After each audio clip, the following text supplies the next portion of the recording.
Sanae Takahashi a remporté les élections internes du parti conservateur au Japon. C'est un parti qui est au pouvoir depuis 70 ans. Annalisa Capellini, elle s'apprête à devenir la première femme première ministre. Racontez-nous, qui est-elle? Eh bien, c'est un faucon sur toutes les questions sociales, sociétales, notamment sur les questions patriarcales très importantes au Japon.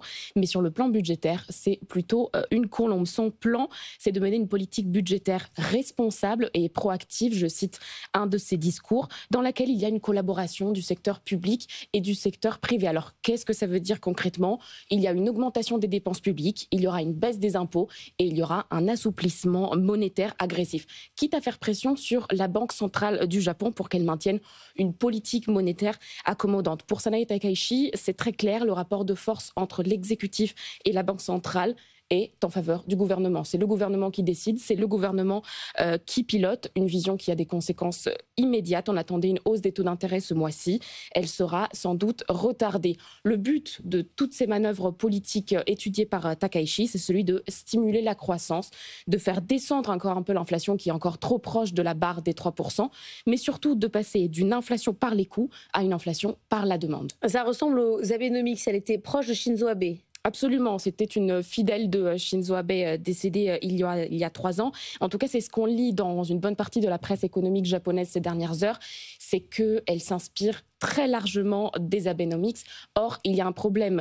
Toute cette politique économique menée par Shinzo Abe a beaucoup contribué à éroder la confiance des Japonais envers le Parti libéral-démocrate, envers les institutions en général, et ça, en quelque sorte, crée la situation d'instabilité politique dans laquelle on se trouve aujourd'hui. Ça inquiète beaucoup la classe politique. Ça n'inquiète pas pour l'instant les investisseurs. Les marchés japonais ont ouvert en hausse ce matin avec des sommets historiques. Très dur sur les dossiers internationaux. Absolument, avec son slogan « Le Japon est de retour ». Ça vous rappelle peut-être celui d'un autre grand leader international.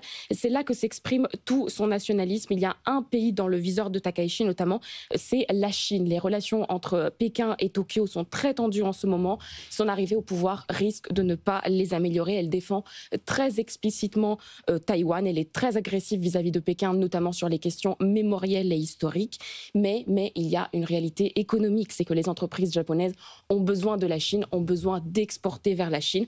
Elle pourrait donc faire preuve du même pragmatisme que Shinzo Abe en choisissant de mettre de côté les divergences politiques pour renforcer les liens économiques avec la Chine. Très dur également sur les questions sociétales. Certaines oppositions la surnomment la Talibane, ce qui veut dire beaucoup sur la question du droit des femmes. Merci Annalisa Capellini.